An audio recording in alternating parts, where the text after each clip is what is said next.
Hello, everybody, and welcome to another episode of How to Play Piano for Worship. Today we are going to talk about inversions. Okay, so let's say you have your C scale. You have that, right? Let's start off with our one chord, the C chord. Okay, so an inversion is basically where you switch up these three notes, or any three notes. You switch them up and put them in a different order. Okay, so we have C, E, and G, right? What if we put the C on the top, over there. Now we have E, G, and C. Same notes, just a different order. So this would be called first inversion because you're inverting it from the root position chord, which starts on C. Root position, and then move the C to the top, you have first inversion. Let's try that again. So this time we're going to move the E over here. If I move the E, we'll have G, C, and E here. Yeah. And there is your second inversion. So we have first inversion starts on C, C, E, and G. Second inversion moves C to the top, E, G, and C. Move E to the top, second inversion, G, C, and E. Pretty sure I messed up the names somewhere, but okay. Root position, first inversion, second inversion. There we go. So why do we do inversions? Why don't we just stick to playing the root position of every chord we do? It's because of practicality. For example, let's take this chord sequence that I talked about in previous episodes. We've got our 1, our 5, our 6, and our 4. It's really hard to move around that much when you're going at a faster tempo especially. So we want to keep it simple. If I do 1, C chord, C, E, G, my 5 chord is the notes G, B, and D. Those two chords share something in common, and that is the G. If we start on the G, we can do the rest of the notes, B and D. So that can be your 5 chord. So you can go from 1 to 5 instead of 1 to 5. It's a lot easier to go 1, 5, right?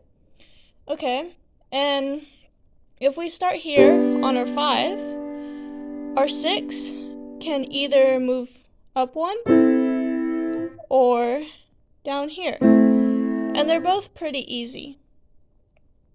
And then, okay, if we start here for our 6, we can just move one note from E to F and have our 4. Because in our 4 we have the notes F, A, and C, right? So F, A, and C over here is our 4. But if we went from 5 to 6 here, our 4 can just also move one note from E to F. Like that. So instead of with a lot of moving around, you can do, and that's basically staying in the same position. The only thing that will have to move a lot is your left hand because you're playing the bass notes of the chords, like the root notes. So you've got C when you've got your root C chord, one chord C, and then 5 is G, and then 6, and then 4. So your left hand will have to move, but your right hand doesn't, and that makes things a lot easier. Okay, let's talk about fingering.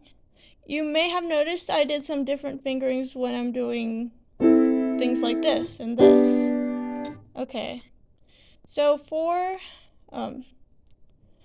my first inversions, when I move the G to the G or whatever, I tend to use 1, 2, and 5 instead of 1, 3, and 5. Because if you put your 3 here, it's kind of uncomfortable.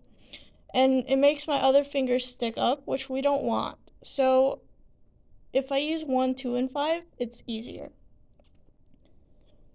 Okay, so let's say we have a C chord, our 1 chord. So for the second inversion, I'm going to move my second finger here.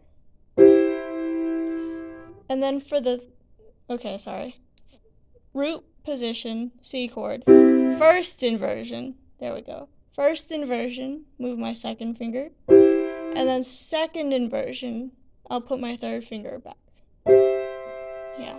So it's usually only the first inversions that you have your second finger. Let's try it with a different key, a hard key, like F sharp major. Okay, so if I move the F sharp up there, you have the same thing. You have 1, 2, and 5 for your first inversion. So there's a little tip. You can use that. Okay, and that's it. That's a quick little lesson about inversions and why we do them. I hope you guys have a great day, and be sure to practice a lot, because this is where it starts getting hard about figuring out what is major, what is minor, and everything else. Just remember the rules that major has 4 half steps and then 3, and then minor is 3 half steps and then 4. Okay. Bye.